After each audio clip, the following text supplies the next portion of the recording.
Good afternoon. Welcome to the Facial Paralysis and Bell's Palsy Foundation presents Coping, Dealing with the Social and Professional Effects of Facial Paralysis with Dr. Faye Wachs. I'm Lisa McKinley, Executive Director of our foundation, and I'm being assisted today by Barbara Pasternacki. Our presentation will take approximately 45 minutes, and then we will take questions from our attendees.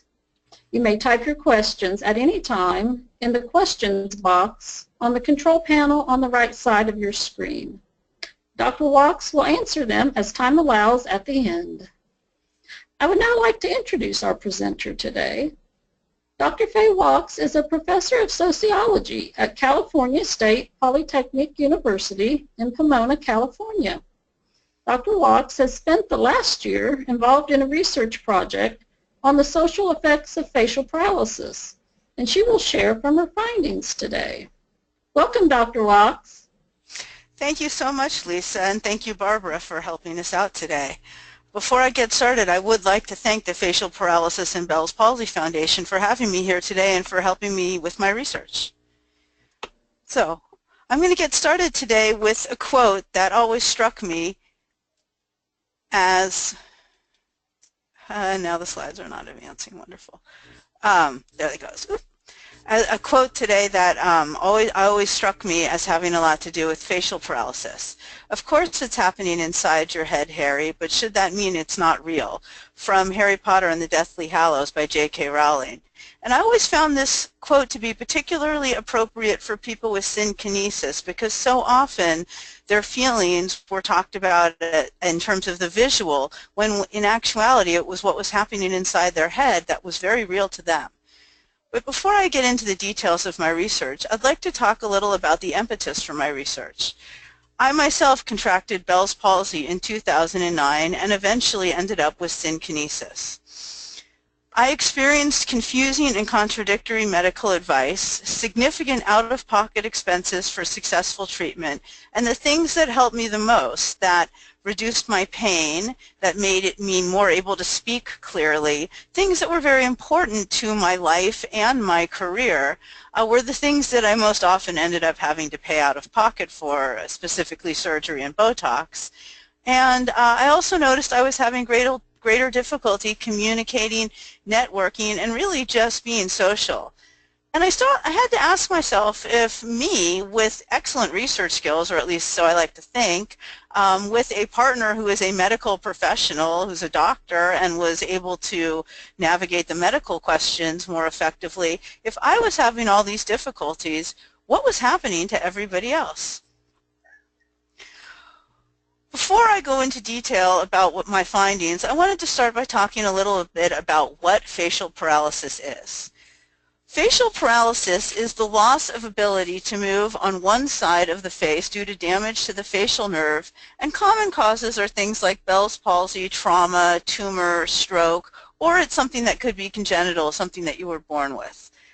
Facial paralysis can be bilateral, but more commonly we see it on one side of the face. And congenital is less common than acquired, which most often comes from things like Bell's palsy, Ramsay-Hunt syndrome, acoustic neuroma, or other head and neck traumas.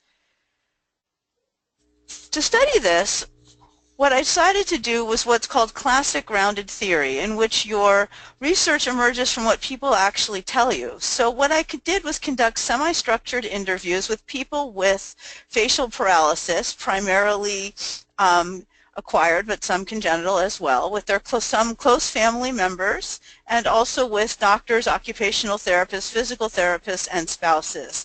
I began doing this in June of 2015, and I plan to continue until the summer of 2015, just filling in a few gaps of populations that we haven't heard as much from.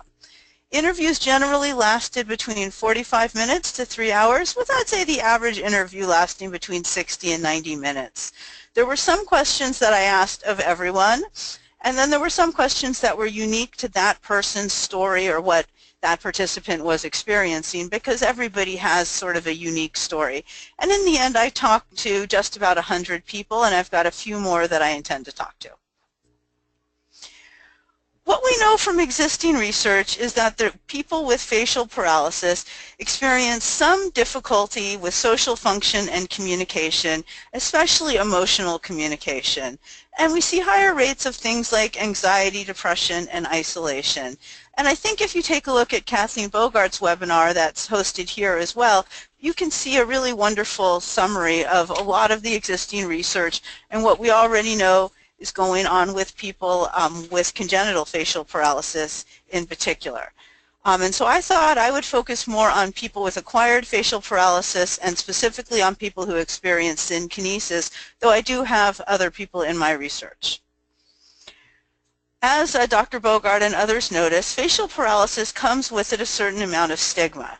In my own field, sociologist Irving Goffman defines stigma as the process by which the reaction of others spoils one's identity. So it's not necessarily how you feel about yourself, but in how you see others respond to your identity that you experience what is called stigma or discomfort around your identity. The assumption that stigma is an external disruptor underlies most of this research, and I think that what's missing when you look at something like this is the subjective experience of the person in his or her own words.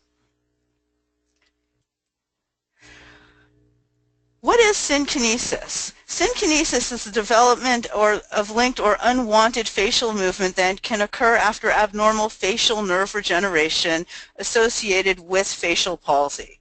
I'd like to take a moment to stop for a poll. Have you ever experienced synkinesis?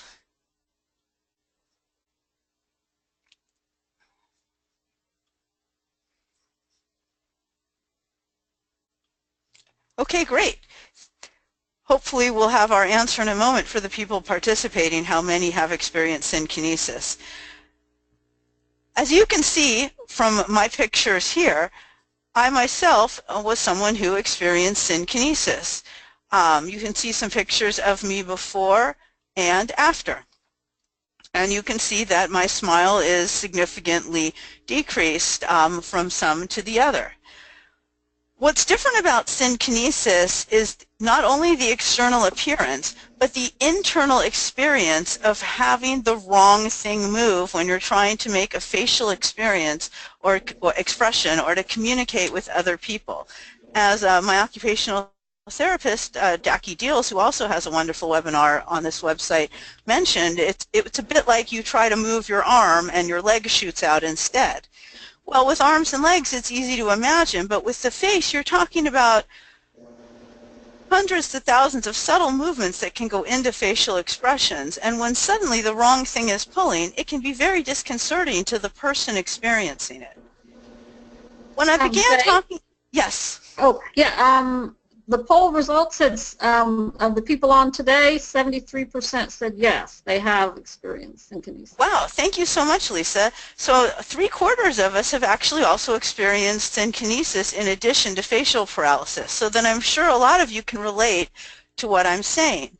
That for many people with synkinesis, when they try to speak up about it to people with whom they're socializing, to friends, to family, to their support network, they often got an immediate response of, oh no, it's barely noticeable. Oh, you can't even tell. I hardly knew. And for a lot of people who experience synkinesis, this was actually not really what they wanted to hear, because they weren't really talking about an objective assessment. They were talking about a subjective assessment, the experience of having synkinesis itself. So first of all, what happens when people with synkinesis are often told, don't worry about it, you look great, was there was a perception by many of them that other people didn't want to talk about or acknowledge something that was causing them a tremendous amount of discomfort or distress. They also, in many cases, simply didn't believe other people's assessment of them, right? One person mentioning, people told me you look so much better after for weeks they told me it was barely noticeable. Well, you know, how can I look better if it's not really all that noticeable? Or as another shared, and I heard this particular sentiment from many people, I feel shut down when someone says that, like I'm not supposed to share my experience. And what I learned after talking to people is they would always talk about, well, when I'm in a conversation and something pulls the wrong way, it's very disconcerting, it takes me out of the moment. And that's not a visual thing, right? Most of us, when we're involved in a conversation or involved in a social setting, we're not looking in a mirror. We're looking at, first of all, the other people with whom we're communicating. So what we're not getting is this immediate feedback that we don't look right or that we gave the wrong expression from the outside. It's that it's coming from the inside that something went wrong. And for people with synkinesis, this was literally a constant reminder that they had a social problem or issue with their face, which was it sort of created this double talk all the time where you were always trying to manage your face in addition to being present for the interaction you were having with other people. The subjective experience of the wrong muscles firing actually can trick the brain into thinking the wrong thing, right? So you want to be happy, as one person said, you go to smile and something pulls the wrong way and it takes you out of the moment. You just can't be happy. And I thought that was sort of one of the more profound things I was finding with people was this loss of self or loss of a sense of self. Now, in addition, I think that one thing we do have to acknowledge is that we have a very facially oriented and visual culture, and that for many people, facial paralysis, especially acquired facial paralysis, does seem like and can be the loss of something of value, which in my field we often refer to as capital, right? And capital can be anything of value. It could be economic, which is what we're all familiar with. We also talk a lot about social capital, which are the networks that you move in. Cultural capital, your knowledge of and entrenchment in your culture that can be advantageous for you. You could have knowledge capital, specific knowledge or specific skills. And Bourdieu and Wachs in particular highlight physical capital, sort of physical abilities. And I think we often don't think about socializing or schmoozing or presenting as a very specific acquired form of physical capital. But for many people, especially if you have to talk or present as part of your job skill set or meet new people or socialize, depending on what your profession is, this actually can be a valuable job skill that is impeded by facial paralysis, and we'll talk about some of the reasons why that is in a moment. In addition to some actual impediment, there was also, many people report this increased level of anxiety, and I thought one of the more poignant stories came from a wonderful person who recounted that this person was promoted from a back office job to a front office job, but that meant she'd be meeting new people, and while this person should have been happy, they actually went home and cried because the idea of having to meet new people day in and day out was quite distressing. And this person explicitly acknowledged it was the facial paralysis and perhaps having to explain the facial paralysis over and over again that created a lot of the stress. As I mentioned, socializing is a job skill, and as one person recounted, I still do it, but I think about it so much more. So it was something that was part of this person's job, something that they had to do to keep clients happy, to gain new clients, but it became so much more difficult once this person had facial paralysis. They had to plan so much more carefully how to make sure the social interactions went smoothly. There was also a loss of part of the ability to perform the self, and as Erving Goffman, I mentioned before, talks about quite a bit, much of the self comes through in the performance of the self, and how much this affected or impacted people had a lot to do with how people coped with these changes. One thing we saw with people with acquired facial paralysis was the standard sort of grief process that you would experience with any kind of trauma or loss. And this loss explicitly was centered around the ability to express the self. As one person put it, and my face pulls and I'm reminded. Right? So they're taken out of this moment, right? They felt happy, they felt excited, whatever it was, and then all of a sudden, constant reminder that I have this problem in the back of my mind all the time. Another put it as, I just want to be in the moment, instead of getting these constant sort of jarring reminders that my self-expression isn't working properly. So when people talked about this discourse of grief and loss, you know, sort of before I really started talking to people, I thought I might have assumed it was the way I looked before that I was grieving for. And certainly people missed the way they had looked before. I mean, like, let's not, you know, the smile in particular, as I mentioned in a moment.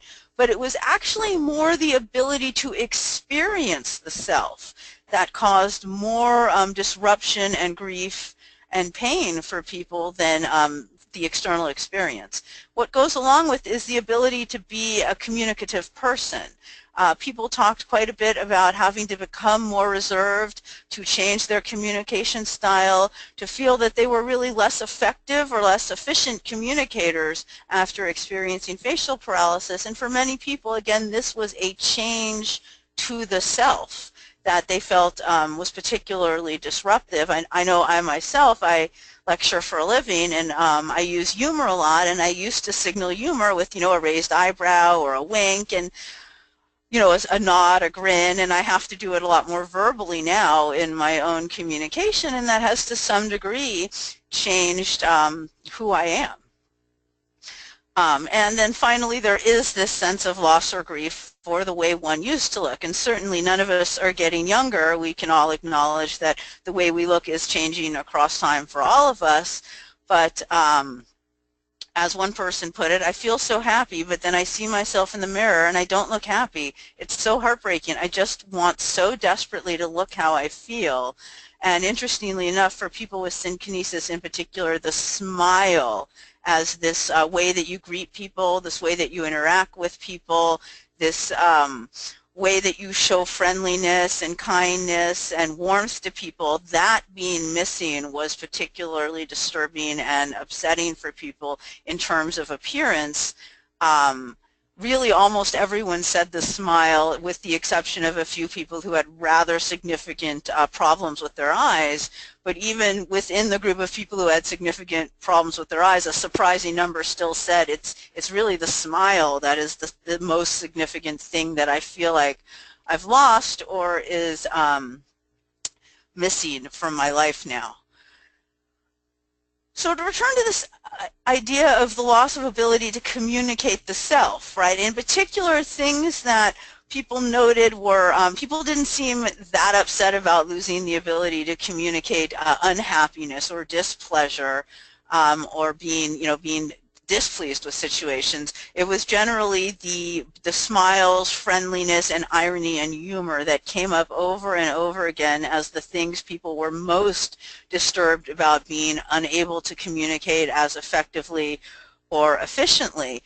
And there was another piece to this that came out as I talked to quite a few people explicitly with synkinesis, which was how experiencing the wrong thing physically was also making them experience the wrong thing emotionally. As one person put it, always stressed. I always feel so stressed, even when I'm relaxed. I didn't realize it was just my platysmus until it was turned off. Imagine yelling at the top of your lungs and your neck muscles are as tight as they can be. Well, now imagine that half your neck is like that all the time. The big selling point of the surgery I had is that it improved my ability to smile, but it was the turning off the neck that finally allowed me to relax. I wasn't stressed out. My body was mimicking a stress pattern, so my mind kept telling me I must be stressed. And I heard this from quite a few people with synkinesis, is that they would realize they were experiencing the wrong emotion because their face was tricking them into experiencing the wrong emotion, and then they would have to consciously adjust their emotions to what they were actually feeling. So one thing I asked everyone, and sort of came up in discussion about this, is facial paralysis a disability?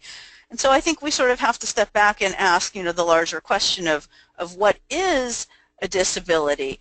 And when I looked in the literature as to what is a disability, what I found was it was generally defined as the repercussions of impairment, which is the loss of physiological or anatomical capacity. And disability in general is something that limits full social interaction or engagement in the world around you. And as we see from Siebert's theory of complex embodiment, there does happen to be this tension between the social construction of disability and the ways in which how we view disability, how we treat disability, how we handle it, and how we treat people who are put into the category of disabled has ramifications and implications for your life. And also the medical model where you're always sort of being put on a scale somewhere. You see me drawing the normal curve, which is what's common in my field. And Siebert suggests we need to sort of hit the realist model, which is somewhere in between, that it's in the impact of the physical repercussions and the impact of the way our social world treats people with these issues. And so I asked people if they felt like what they were experiencing was or is a disability. And I got a lot of really interesting answers, and I know in Kathleen Bogart's work she sort of highlights how there may be some differences between congenital and acquired people in this, but when focusing in on the acquired people, they saw this as something that fell on a spectrum or a range. So for definitely people felt that it depended on the degree of impairment. And people tended to see themselves always as not that impaired, interestingly enough. I don't know if this is a coping strategy. Now, certainly people who had other things that co-occurred with the facial paralysis, many of them did see themselves as disabled, but they sort of saw it as a result of a variety of factors, not just the facial paralysis itself, right? And so that depends on the cause and the co-occurring conditions, that how people see it. People also saw it as, could see a lot of situations in which it could be a career-ending thing. If someone were a musician, a woodwind player, and as someone I spoke to was, this is career-ending. Another person was a model. This is career-ending if you're a model. But to a large degree, people didn't want to put the label physical disability on it. Many thought maybe initially when you first acquired it and you needed to rest, maybe temporary physical disability was warranted, but most described it instead as some other kind of disability. Many likened it more to a learning disability, but several people, and I thought this term really sort of captured it, they said it was actually, the way they experienced it was as a social disability. They saw it as falling into this sort of different kind of category, and as a result perhaps requiring different kinds of accommodations and strategies to deal with it. And they specifically saw it as a social disability because it disrupted the ability to communicate and interact with others, but it also disrupted the subjective corporeal experience of the self, or the embodied experience of the self. So why exactly do people see this as a social disability? Well, a lot of the new research that we're seeing right now brings to light some things that I think are very important in understanding it as a social disability, and this comes from the use of unconscious mimicry in communication.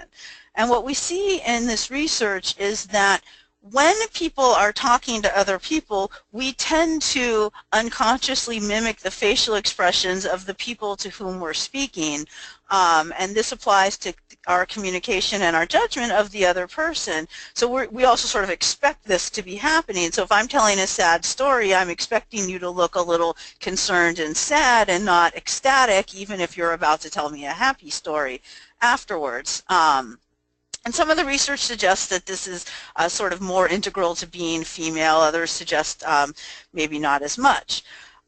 We also know that there's some emotional contagion to the mimicry, that we tend to start to feel how the person we're speaking with feels because we're unconsciously mimicking their facial expressions, and our brain is starting to feel the emotions they feel. And people who self-monitor more tend to engage in these kinds of behaviors a little bit more. So when we put this information together with what the subjects or the participants were saying about it being a social disability, you can really sort of see how this can be experienced as a social disability by people with synkinesis, because it does amount to a disadvantage in social situations. When you're in a situation where you're going to be conversing, especially with new people or people who aren't already used to your maybe slightly different affect, you're not really able to use many of the same facial cues that other people use in ordinary conversation to signal the direction the story is taking or how the other person should feel.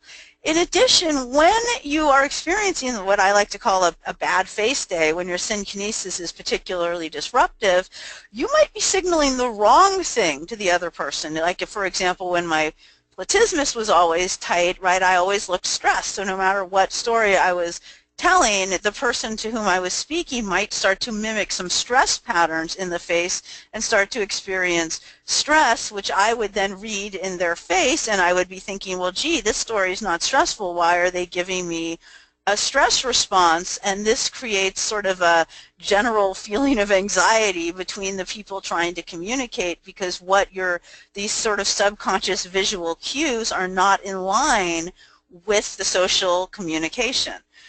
And so understanding this as a social disability really gets at the experience of these people. As you can imagine, having a social disability could have a professional impact. What I saw in terms of what kinds of impact people had on their careers is the higher one was in the social and professional status hierarchy. The more respected your job is, the higher you are paid, the more education your job required, the more accommodations and the less impact this had on your career overall. People were able to work from home, people were given time off work, people were transitioned into different duties. If they felt uncomfortable with their former duties, people were given significant time to recover. People were in a supportive environment. I mean, I can, say for myself, my colleagues were incredibly supportive of my situation and gave a lot of emotional support in addition to offering to fill in if necessary.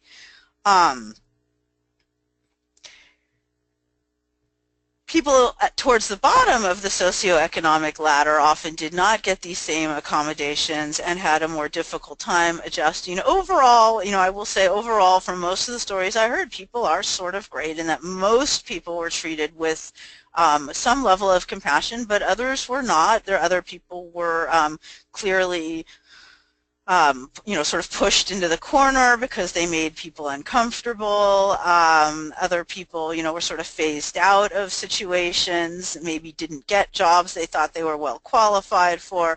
But overall, it was sort of, you see all the sort of standard things. The higher you are, the more educated you are, the less of an impact it had in the long run. The less educated, the lower status your job was, the more of an impact it had in the long run. I did notice that in particular becoming involved with organizations or working into your professional life something about facial paralysis was a key coping strategy of people who were coping well with the situation. So people who maybe organized an awareness day or talked to other people at their job or volunteered to talk to people who acquired Bell's palsy later, this tended to bode well as a coping strategy. And in fact, many people mentioned, giving an informational talk to maybe their kid's school or something like that. This was always a sign that the person was coping a little bit better with the situation. Key coping strategies that people employed in the professional world were simply using other forms of communication in person, right, like verbal or gestures. I've talked to a lot of teachers or people who lecture or speak for a living like myself, and all of us sort of had to learn to use nonverbal gestures more. Other people started using less in-person communication and doing more phone or written communication to make sure there weren't, especially people who were significantly affected and had this option for their job, they felt like it was easier to communicate in that way. A lot of other people had their duties adjusted to reduce or exclude presentations, regardless of how they sort of felt about that. On the social side, we also saw overall increased isolation and limitation of social involvement. As I mentioned, the stages of grief, we always see the sort of period of isolation.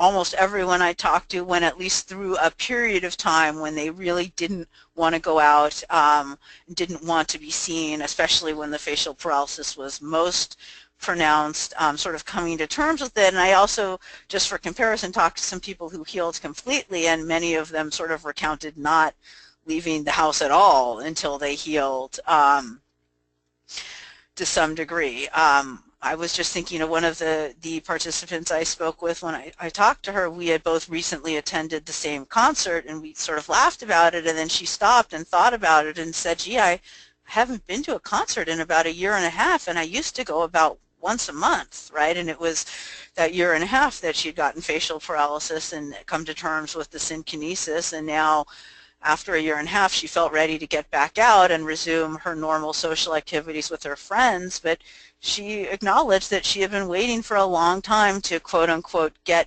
better so that she'd feel more comfortable going out, and sort of having to come to terms with the fact that she was now as better as she was going to get, and she was either going to continue not doing the things she enjoyed doing, or she was going to get out there and do them. How much it impacted people socially depended on a variety of factors. Again, the severity of impact did have some impact, but not as much as you would think. Other health issues really played a big role as well, but it really was family and career that seemed to play the largest roles. People who had family responsibilities or career responsibilities that required them to get out there faster basically did. A lot of parents said the first social event they did after getting facial paralysis was something related to either going to the school or doing something for their child. Secondarily, the career was another big one, is that sort of not wanting to let a career opportunity pass people by, or needing to get back to work and sort of having to force themselves back into the social world. This loss of self was something that remained profound and never really left people, no matter how long they lived with synkinesis. It was something that people came to terms with rather than overcame. And what people sort of all recounted as remaining with them and remaining problematic for them were getting these sort of improper feelings or getting taken out of the moment by the synkinesis, having these moments of disruption. In particular, the moments of spontaneous happiness, right, where you, because for many people the synkinesis affects the smile in the eye, and so when you laugh or you smile spontaneously, you could get pulled in a really difficult direction. Also, eating. For many people with synkinesis who had maybe some cross-wiring that affected their ability to eat, or salivation or eye-watering issues, they often felt they couldn't participate in social events that involved eating, or they just simply wouldn't eat at those events. The other thing that really stayed was this distress at the inability to communicate as one once did what one wants to communicate, and this sort of recognition that there was this ongoing improper mimicry thing happening where this vague anxiety was occurring. And some people maybe didn't recognize exactly what was happening, but caught the fact that there was something in interactions with people that sometimes felt weird and uncomfortable. And there were some people who actually really very accurately expressed what was happening, where they would say, I know the wrong thing is pulling, and then they're looking at it, and then they're confused, and then I see them looking at it, and then I know that they're looking at it, and you know, and now our interaction is extremely disrupted and uncomfortable. So the good news is, and certainly I do think there is a segment of the population that probably isn't coping well, and because they're not coping well, they weren't volunteering for studies, and they weren't showing up for support groups for me to talk to, and I really, you know, worry tremendously about this segment of the population. But from the people, you know, that I was able to get to, most people do eventually cope. It's the degree to which they cope or how much of a burden they bore while trying to get to the place where they were able to cope effectively. That varied tremendously, right? Some people resumed life as normal eventually. Some even reported taking some positive takeaways from the experience, right? Quite a few people who sort of went back to life as normal and were able to report some positive takeaways would say things like, it gave me perspective, it reminded me to enjoy life.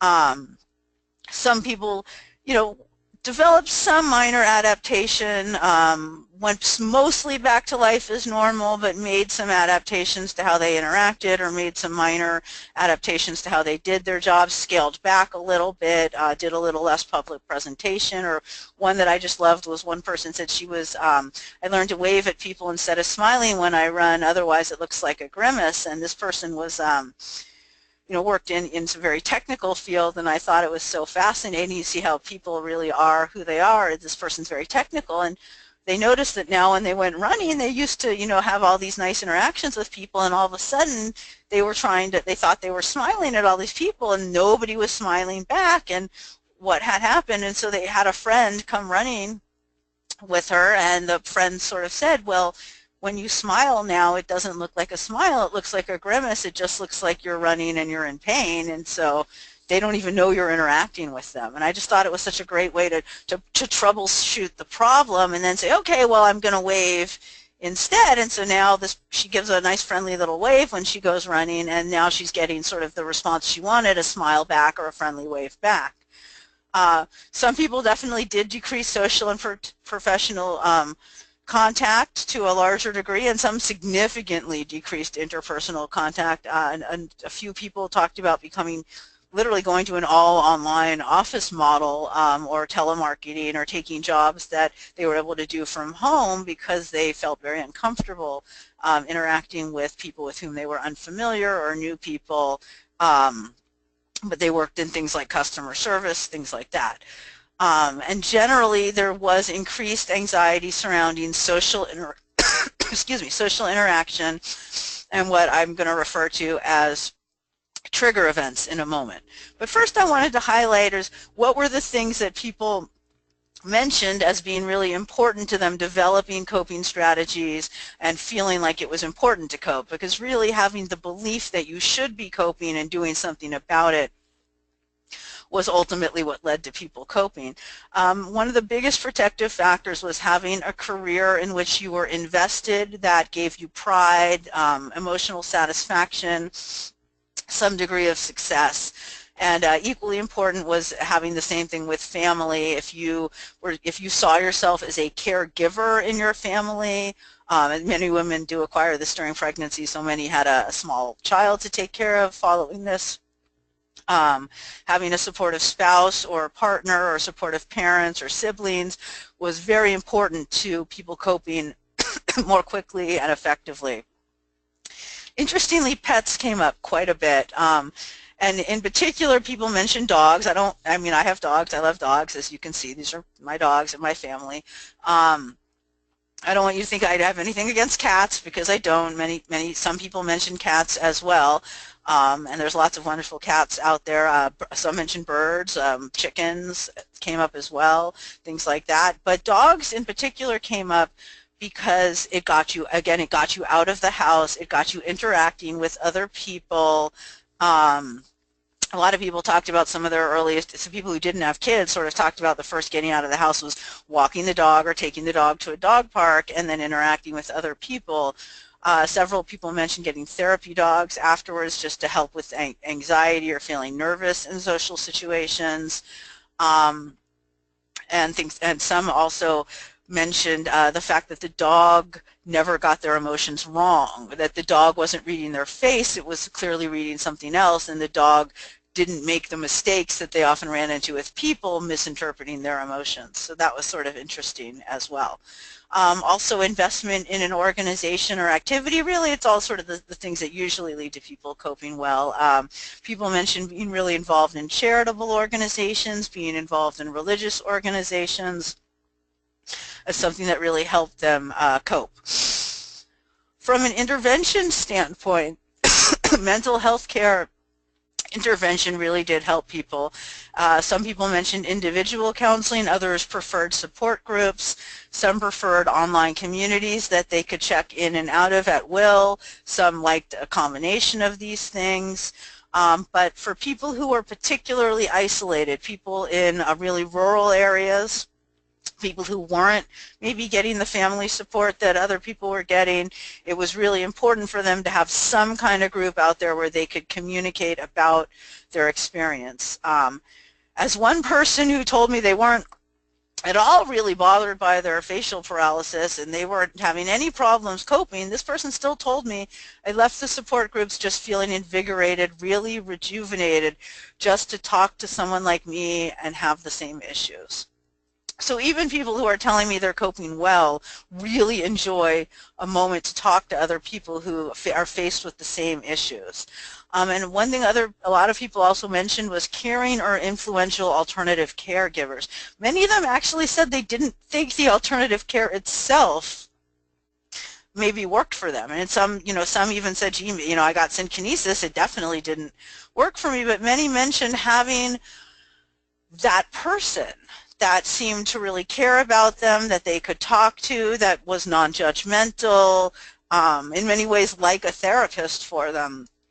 That was often cited as very important to coping or getting out of the house or getting back to life as they knew it. What were things that added an extra burden to people? Who are the people that had the hardest time getting back to life as usual, getting back to what things were like before? Anyone who had more challenges in their background or home life had a more difficult time coping. So for example, people who came from backgrounds where there maybe was violence in the home or addiction or problems like that, they experienced more anxiety and isolation overall as a group. Being in isolated areas or just being an isolated person for a variety of reasons, having a very small family or built-in support network, having recently moved to a new area, so maybe it's still an urban area but you don't know anyone there yet and your family is somewhere else, rural areas without access to support groups or medical care. All of those things made it considerably more difficult for people, and lower socioeconomic status, just as with everything else we experience, everything is more difficult the further down you are in terms of your socioeconomic status, and that's typical for chronic illness. In general, people who have class privilege or people who have some resources generally get better care and have more options for care, and that was also the case for coping and mental health care and options in that area as well. So I mentioned this idea of what I call a trigger event. Trigger events were specific things that people tended to mention as raising their anxiety, as being more difficult for them, as them having to employ extra coping strategies, reach out for extra support, or they bring up at support groups, things like that. And definitely quite a few people mentioned job interviews, people who had to go for interviews after experiencing facial paralysis. A few people did note that they thought it may have worked for them in the interview when they approached it head-on, but again, you saw this class differentiation. The higher you were up the class scale, the more there was this perception that it was fine to talk about in a job interview and that it might actually work for you because people sort of admired you tackling it head-on. The lower you were down in the scale, the more problematic it seemed to be in terms of job interviews. Anything that involved meeting new people or large social events, whether it was work-related or social-related, most people say that meeting a lot of new people at once was particularly triggering, and many people sort of talked about just sort of avoiding these kind of events after facial paralysis, preferring sort of smaller social events where they could either, if they noticed someone noticed, sort of talk about it a little or that kind of thing, or even just not have to deal with as big a group. Special events definitely fell under this rubric as well. You see a picture from I got married after I had facial paralysis. That was a big one. Special events like weddings where there's lots of photos if you were the mother or father of the groom or bride, or aunt or uncle. If it was your own wedding, one person recounted getting married like me with facial paralysis, and then she actually said she went back and had all the photos retouched. And she said, I know, it was interesting, she said, I know that it's vain and I know that it's silly, but I just wanted a nice smile in my wedding photos, right? And it's not vain and it's not silly. She just wanted that for those photos. That was her way of dealing with it. Other people found other ways to deal with it. But people all mention that at special events, you're often dealing with multiple rapid social interactions and lots of photos, and that made them more difficult. And a lot of people sort of recounted thinking more about the camera and how people were responding to them than really being in the moment at that event. And then finally, another big trigger event was having to start dating again, online dating in particular. Especially if this was triggered by a divorce or an end of a relationship. I actually was going through a divorce when I got facial paralysis and had started dating someone new, and so I can relate to that one a little bit, as you sort of are a little concerned as to how people are going to respond to this. But I think as one person put it, at this point in our lives, there's really something with all of our faces. And then finally I wanted to close out a little bit by talking a little bit about social media, especially for the younger people I talk to, but also for a lot of the older people. Social media was a big trigger for people, and speaking of social media, I wanted to take a moment to remind people to type in any questions you have, because we're going to be going to questions and answers very soon, and we're hoping this can be a bit of a social media interaction. And as I mentioned, social media, especially the younger people brought this up, but often, people my age and older were bringing it up as well, that there are both a lot of pros and cons to using social media with facial paralysis. First of all, you got to communicate with others with similar experiences, right? And as a good sociologist, we always see it as everything is both good and bad. Right, and so the pro of getting to communicate with others is a lot of people mentioned they got new information, they really enjoyed getting support from other people, being reassured that everything was still okay, finding maybe the courage to finally post a picture into a site specifically for people with facial paralysis before they had the courage to post on their own feed. Finding out about new and more effective treatments or products, or finding out maybe what products and things not to use, and also having a safe space to emote.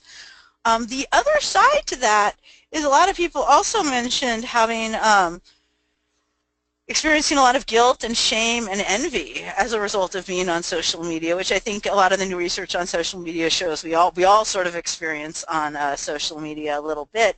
But sort of going on to the Bell's Palsy site and hearing these stories about people who were cured in 2 weeks or 3 weeks, and then sort of like, well, what did I do wrong? I tried to follow all these protocols too. How come I got synkinesis and this person didn't? People also complained about getting marketed to with miracle cures that they didn't want or they didn't believe in, unwanted solicitation, things like that.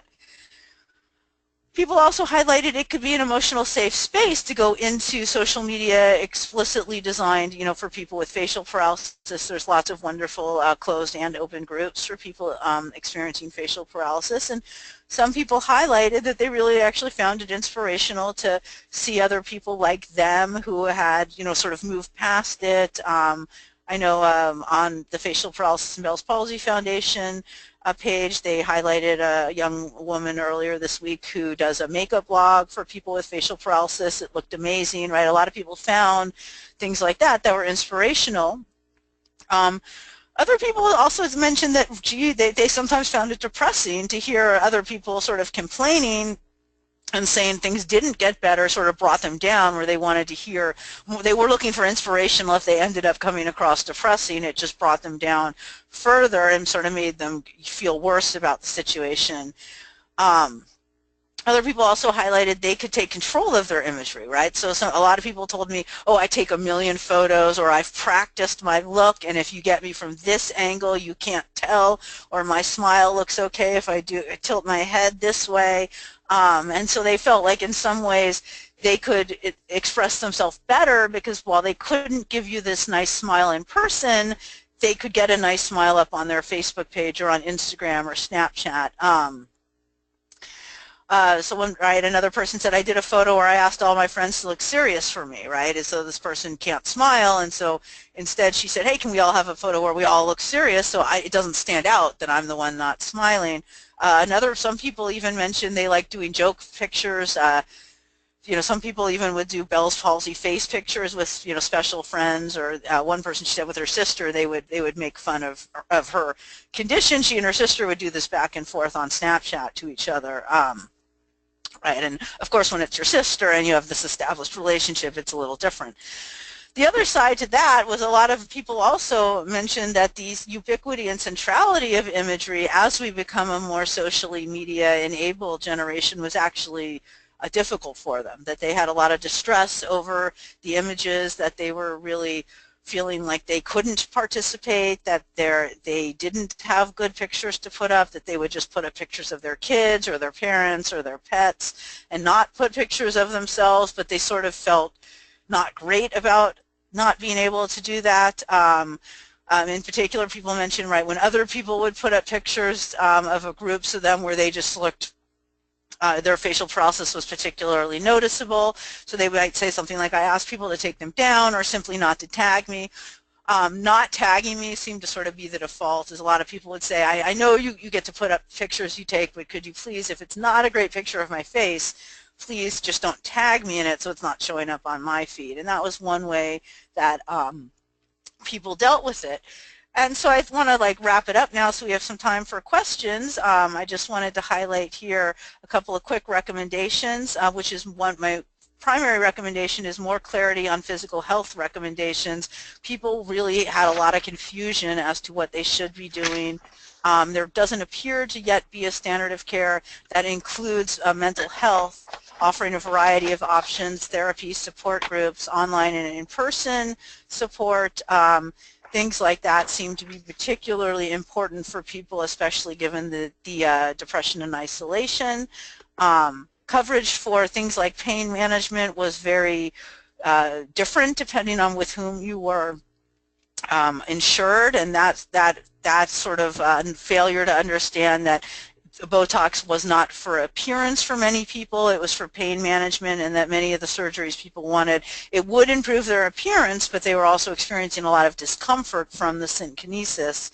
And then coverage for reconstruction in general, for most people there was very limited coverage for reconstruction. They either were not able to have the reconstruction they wanted, or they were paying for it out of pocket. And as one person observed, that after her mastectomy, her breast reconstruction was completely covered because it would have been damaging to her self-esteem, but then she gestured to her face and said that this damages it far more. And nothing for even her Botox wasn't covered. She was paying for Botox out of pocket, and she was physically uncomfortable. And then having facial paralysis understood as a disability, and having it understood sort of in the social disability way, and having appropriate accommodations and legal protection for people who need it, and for people who are severely affected, it can be a fairly significant disability, and having legal protection for them, I think, is very important. I have a lot of references here that you can go through at your leisure, should you be so inclined, and a couple of resources here, and there's many more out there. There's a lot of wonderful places that provide resources for people, and thank you very much. Thank you, Dr. Wachs, for your presentation today. We do have a couple questions from our attendees. What activities would you recommend for someone who has facial paralysis to try to get back out there socially? I think that's a great question. I think one of the things I'd really recommend is it really should be about what were you doing before. in that most people were happiest when they went back to doing the sorts of things that they enjoyed before facial paralysis, and found that in many ways these things can be largely unchanged. You might need, I know some people mentioned needing to get special eyewear for things like swimming or skiing, but everybody sort of mentioned when I got back to doing what I enjoyed doing before, I felt a lot better. Sometimes people believe that they couldn't, right? Some people say, oh, I won't be able to ski anymore because I can't close my eye. It's like, no, you just need special goggles, or I won't be able to swim anymore for the same reason. Nope, just need some better goggles. Okay, great. Another question. Do you feel that women are more affected by facial paralysis socially? You know, that's a great question, and initially that was sort of, a lot of people thought that, and a lot more women volunteered to talk about it than men, to the point that I started really trying to figure out if more women than men were getting facial paralysis. The numbers were so skewed. And I finally sort of had to reach the conclusion that women in our society, we really socialize women to talk about things a lot more, and women sort of understood the value of talking about the experience a lot more. And I noticed that the men who would talk to me were often men in helping professions who sort of understood the value of talking about things, or men in educational fields. But from talking to both women and men, I sort of had to conclude that it really bothered women and men equally, or didn't bother them equally, and it had more to do with these other factors like your career and your family and your family background and your socioeconomic status, which limited your options for getting the treatment and care that you personally really wanted. Men definitely struggled more to talk about it, though. They had a harder time sort of acknowledging the emotional impact, and I'm used to sort of, from doing interviews, people will frequently tell you, oh no, that doesn't bother me at all, and then launch into a story about how much it bothers them. That's sort of human nature. And with men I really saw that, as they would tell me that it didn't bother them and then immediately start telling me about how much about coping strategies or things they did to help them make them bother them less, things like that. So I think in the end it really does affect women and men equally in terms of its impact. Great, thanks for the response. Our time is running out for today, so we're going to conclude our presentation. Thank you, Dr. Wachs, and to everyone who attended our webinar today. A recording of this webinar will be available for viewing on our website, facialparalysisfoundation.org, within a few days. And please visit our website and Facebook sites always for the latest information on upcoming webinars and online meetings. Thanks again to everyone.